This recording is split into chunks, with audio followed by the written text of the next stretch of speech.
Hi, ಎಲ್ಲರಿಗೂ ನಮಸ್ಕಾರ. ನನ್ನ ಯೂಟ್ಯೂಬ್ ಚಾನಲ್ ಸಂಜೀಸ ವಿರುಚಿಗೆ ಸ್ವಾಗತ. ಇವತ್ತು ಮಾವಿನಕಾಯಿ ಚಿತ್ರಾನ್ನ ವಿಭಿನ್ನ ಶೈಲಿಯಲ್ಲಿ ಮಾಡ್ಕೊಳ್ಳೋದು ಹೆಂಗೆ ಅಂತ ತೋರಿಸ್ಕೊಡ್ತೀನಿ. ಮಾಮೂಲಿಯಾಗಿ ನೀವು ಮಾಡ್ಕೊಳ್ಳೋ ಮಾವಿನಕಾಯಿ ಚಿತ್ರಾನ್ನನೇ ಬೇರೆ, ಇದೇ ತುಂಬ ಡಿಫ್ರೆಂಟ್ ಆಗಿರುತ್ತೆ. ಇದಕ್ಕೆ ಬೇಕಾಗಿರೋ ಐಟಮ್ಸ್ನ ಇಲ್ಲಿ ಇಟ್ಕೊಂಡಿದ್ದೀನಿ. ಒಂದು ತೋತಾಪುರಿ ಮಾವಿನಕಾಯಿನ ತುರಿದು ಇಟ್ಕೊಂಡಿದ್ದೀನಿ. ತುಂಬ ಕಾಯಿ ತೊಗೋಬೇಡಿ, ಒಂದು ಸ್ವಲ್ಪ ಮೀಡಿಯಮ್ ಅಂತದ್ದು ತಗೊಳ್ಳಿ. 5 ಬ್ಯಾಡಗಿ ಮೆಣಸಿನ್ಕಾಯಿ, 5 ಗುಂಟೂರು ಮೆಣಸಿನ್ಕಾಯಿನ ಮಿಕ್ಸಿಗೆ ಹಾಕಿ ಚಿಲ್ಲಿ ಫ್ಲೇಕ್ಸ್ ಮಾಡಿಟ್ಕೊಂಡಿದ್ದೀನಿ. ಒಂದು 3 ಸ್ಪೂನಷ್ಟು ಬೆಲ್ಲ ತೊಗೊಂಡಿದ್ದೀನಿ. ಮಾವಿನಕಾಯಿ ತುಂಬ ಹುಳಿ ಇರೋದು ತೊಗೊಂಡಿದ್ರೆ 4 ಸ್ಪೂನಷ್ಟು ಬೆಲ್ಲ ತೊಗೊಳ್ಳಿ.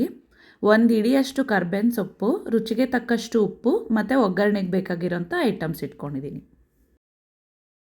ಈಗ ಒಂದು ಒಗ್ಗರಣೆ ಮಾಡ್ಕೊಳ್ಳೋಣ. ಇಲ್ಲಿ ನಾನು 1 ಪಾವಷ್ಟು ಅನ್ನ ತೊಗೊಂಡಿರೋದ್ರಿಂದ 2/4 ಸೌಟಷ್ಟು ಎಣ್ಣೆ ತೊಗೊತಾ ಇದ್ದೀನಿ. ಎಣ್ಣೆ ಸ್ವಲ್ಪ ಬಿಸಿ ಆದಮೇಲೆ 1 ಸ್ಪೂನಷ್ಟು ಸಾಸಿವೆ ಹಾಕ್ಕೋಬೇಕು. ಸಾಸಿವೆ ಎಲ್ಲ ಸ್ವಲ್ಪ ಬಿಸಿಯಾಗಿ ಚಿಟ ಅಂದಮೇಲೆ 1/4 ಸ್ಪೂನಷ್ಟು ಜೀರಿಗೆ ಹಾಕ್ಕೊಳ್ಳಿ. ಈಗ ಇದಕ್ಕೆ ಕಡಲೆಬೇಳೆ ಉದ್ದಿನಬೇಳೆ ಸೇರಿಸ್ಕೋಬೇಕು. ಕಡಲೆಬೇಳೆ ಉದ್ದಿನಬೇಳೆ ಸ್ವಲ್ಪ ಜಾಸ್ತಿ ಹಾಕ್ಕೊಂಡ್ರೆ ಟೇಸ್ಟಿಯಾಗಿರುತ್ತೆ, ಯಾಕೆಂದರೆ ನಾವು ಈ ಚಿತ್ರಾನ್ನಕ್ಕೆ ಕಡಲೆಕಾಯಿ ಬೀಜ ಹಾಕಲ್ಲ. ಎಲ್ಲ ಸ್ವಲ್ಪ ಗೋಲ್ಡನ್ ಬ್ರೌನ್ ಆಗೋ ತನಕ ನೀಟಾಗಿ ಫ್ರೈ ಮಾಡ್ಕೋಬೇಕು. ಈಗ ನಾವು ಇದಕ್ಕೆ ಇಟ್ಕೊಂಡಿದ್ದಂಥ ಕರ್ಬೇವಿನ ಸೊಪ್ಪು ಹಾಕ್ಕೋಬೇಕು. ಕರ್ಬೇವಿನ ಸೊಪ್ಪೆಲ್ಲ ಸ್ವಲ್ಪ ಚೆನ್ನಾಗಿ ಫ್ರೈ ಆಗಬೇಕು. ಈಗ ಒಂದು 30 ಸೆಕೆಂಡ್ಸ್ ಆದಮೇಲೆ ಇದೆಲ್ಲ ಸ್ವಲ್ಪ ಕ್ರಿಸ್ಪಿ ಆಗುತ್ತೆ. ನಾವು ಇಟ್ಕೊಂಡಿದ್ದಂಥ ಚಿಲ್ಲಿ ಫ್ಲೇಕ್ಸ್ ಸೇರಿಸ್ಕೋಬೇಕು. ಚಿಲ್ಲಿ ಫ್ಲೇಕ್ಸ್ ಸೇರಿಸ್ಕೊಂಡಾಗ ನಾವು ಸ್ಟವ್ ಆಫ್ ಮಾಡಿಕೊಂಡು ಇದನ್ನು ಹಾಕ್ಕೋಬೇಕು, ಇಲ್ಲಾಂದರೆ ತುಂಬ ಘಾಟಾಗುತ್ತೆ ಮತ್ತು ಮೆಣಸಿನ್ಕಾಯಿ ಎಲ್ಲ ಸುಟ್ಟೋದಂಗೆ ಆಗಿಬಿಡುತ್ತೆ. ಈ ಚಿತ್ರಾನ್ನದ ವಿಶೇಷತೆಯೇ ಇದನ್ನು ಕಲಿಸೋ ವಿಧಾನ. ಇಲ್ಲಿ ನಾನು 1 ಪಾವಷ್ಟು ಅನ್ನನ ಮುಂಚೆನೇ ಮಾಡಿ ಇಟ್ಕೊಂಡಿದ್ದೀನಿ. ಅನ್ನ ತಣ್ಣಗಾಗಬಾರ್ದು, ಕ್ಲೀನಾಗಿ ಬಿಸಿ ಇರೋ ಅನ್ನಕ್ಕೆ ಕಲಿಸ್ಬೇಕು, ಇಲ್ಲಾಂದರೆ ಇದು ನೀಟಾಗಿ ಕೂಡ್ಕೊಳ್ಳೋದಿಲ್ಲ. ಇದಕ್ಕೆ ಈ ರೀತಿ ದೊಡ್ಡ ಪಾತ್ರೆ ಇಟ್ಕೋಬೇಕು. ಮೊದಲಿಗೆ 1 ಲೇಯರ್ ಅನ್ನನ ಹಾಕ್ಕೊಳ್ಳಿ. ಅನ್ನ ಬಿಸಿ ಇರಬೇಕಾದ್ರೆ ನಾವು ಇದೆಲ್ಲ ಮಾಡ್ಕೋಬೇಕು. ಈಗ ಇದ್ರ ಮೇಲೆ ನಾವು ತುರಿದಿಟ್ಕೊಂಡಿರೋಂಥ ಮಾವಿನಕಾಯಿನ ಹಾಕ್ಕೋಬೇಕು. ಕ್ಲೀನಾಗಿ ಸ್ಪ್ರೆಡ್ ಮಾಡ್ಕೊಳ್ಳಿ. ಮಾವಿನಕಾಯಿನ ನಾವು ಯಾವುದೇ ರೀತಿ ಮಗ್ಸ್ಕೊಳ್ಳಲ್ಲ, ಈ ಅನ್ನದ ಬಿಸಿಯಿಂದನೇ ಅದು ಕ್ಲೀನಾಗಿ ಬೆಂದಂಗೆ ಆಗಬೇಕು. ಅದಕ್ಕೆ ಈ ರೀತಿ ಸ್ಪ್ರೆಡ್ ಮಾಡ್ಕೊಳ್ಳಿ. ಈಗ ಇದಕ್ಕೆ ನಾವು ಇಟ್ಕೊಂಡಿರೋಂಥ ಬೆಲ್ಲ ಸೇರಿಸ್ಕೊಳ್ಳೋಣ. ಮುಂಚೆನೇ ಕುಟ್ಟಿ ಪುಡಿ ಮಾಡಿರೋಂಥ ಬೆಲ್ಲ ಇಟ್ಕೊಳ್ಳಿ, ಇಲ್ಲಾಂದರೆ ಬೆಲ್ಲ ಕರಗೋದಿಲ್ಲ. ಈಗ ಬೆಲ್ಲ ಹಾಕಿದ್ದಾದಮೇಲೆ ರುಚಿಗೆ ತಕ್ಕಷ್ಟು ಉಪ್ಪು ಹಾಕ್ಕೊಳ್ಳೋಣ ಅಂತೆ.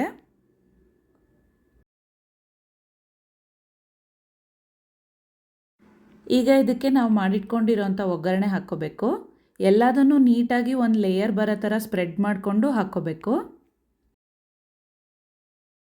ಇದೆಲ್ಲ ಹಾಕ್ಕೊಂಡಿದ್ದಾದಮೇಲೆ ನಾವು ಎತ್ತಿಟ್ಕೊಂಡಿದ್ದಂಥ ಮಿಕ್ಕಿದ್ದನ್ನನ ಇದ್ರ ಮೇಲೆ ಹಾಕ್ಕೋಬೇಕು.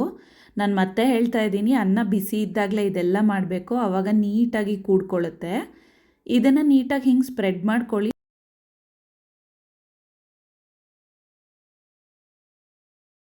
ಈಗ ಇದಕ್ಕೆ ಒಂದು 15 ನಿಮಿಷ ತಟ್ಟೆ ಮುಚ್ಚಿಡಬೇಕು. ಆವಾಗ ಬೆಲ್ಲ ಎಲ್ಲ ಮೆಲ್ಟ್ ಆಗುತ್ತೆ ಮತ್ತು ಮಾವಿನಕಾಯು ಸ್ವಲ್ಪ ಬೆಂದಂಗೆ ಆಗುತ್ತೆ. 15 ನಿಮಿಷ ಆದಮೇಲೆ ಈಗ ಮುಚ್ಚಿಟ್ಟಿರೋ ತಟ್ಟೆ ತೆಗೆದು ನೀಟಾಗಿ ಈವನಾಗಿ ಚಿತ್ರಾನ್ನ ಕಲಿಸ್ಕೋಬೇಕು. ಈ ಸಮಯದಲ್ಲಿ ಬೇಕಂದರೆ ನಾವು ಉಪ್ಪೇನಾದರೂ ಕಮ್ಮಿ ಇದ್ದರೆ ಸೇರಿಸ್ಕೋಬೋದು.